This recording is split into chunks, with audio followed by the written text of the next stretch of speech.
All right, so glad you could join us on the Weather Network Storm Center coverage here. We got actually multiple systems we're eyeing, but we're in Storm Center for the big one that's moving towards Newfoundland and St. John's. This morning we have seen, and thanks to our friends at NTV for supplying this web camera here, we've been seeing that snow moving in. It is going to intensify and the winds are going to be picking up through the course of the day. So that's what we're keeping an eye on.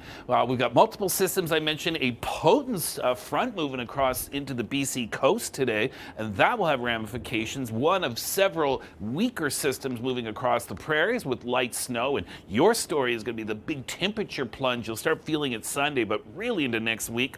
A few lingering flurries in parts of southern Ontario, and there's our storm system again as it moves its way northwards, and this is going to bring about 20 to 35 centimeters of snow across the Avalon Peninsula. The eastern Avalon, likely the heaviest amounts of snow, including St. John's, and again, these winds will be picking up. As you go further west, those accumulations not quite as impressive, perhaps closer to 15 centimeters of snow from the Burin up towards the Bonavista Peninsula. But the timing again, and for on the Avalon Peninsula, including St. John's, snow is intensifying with the afternoon. So do those winds. So whiteout conditions, possibly blizzard conditions this evening with those gusts up to 80 kilometers per hour. So travel will not be recommended. And tomorrow, the falling snow ends, but still some blustery conditions. And you're going to feel that cold air across all of Atlantic Canada for Saturday into Sunday. There's your next storm system. The biggest impact, the U.S. Northeast, but it's going to scrape southern Ontario and southern Quebec with a few centimeters of snow and into southwestern areas of Nova Scotia at this point in time. Halifax might see 5 centimeters. Lunenburg to Yarmouth could see closer to 20, so it'll all depend on that track.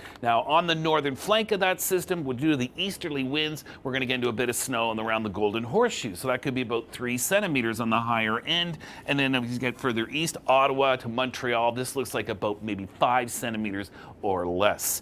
Then, into next week, a strengthening storm system from the U.S. Southwest will mark its way towards the Great Lakes, and this is one bears watching. This could have delays in flights and air travel, strong winds, the rain and snow line. That's what we'll be busy here for the next number of days figuring that out. So just want to put that in mind. Midweek next week, put it on your calendar, storm coming.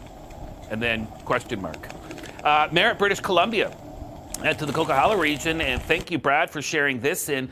We've had some light rain, but it's getting heavier through the course of the day today. With this front coming, I'm just going to pause around mid-afternoon. This snow is going to be coming down in a hurry around the Sea to Sky Highway up towards Whistler. So if you are planning on driving up that way, heads up. Heavy rain around Metro Vancouver, Howe Sound, east and west Vancouver Island. By tomorrow morning, most of this is gone. Should be a great day to get out there and enjoy certainly the fresh snow that'll be glistening off the hills. Now, if into the interior, we're still looking at snow from the Rogers Pass down to the Kootenay region. In fact, Kootenay Pass could be looking at an excess of 15 centimeters of snow today into tomorrow. Sunday looks fair, but your big story is going to be not just the snow, which is returning to the mountains, which is great news, and certainly some snow to those mountain passes, so rough travel, but the cold air, Vancouver cooling down, an Arctic outflow, and look at next Friday, jumping out at you like a, wow, that is not subtle to say the least.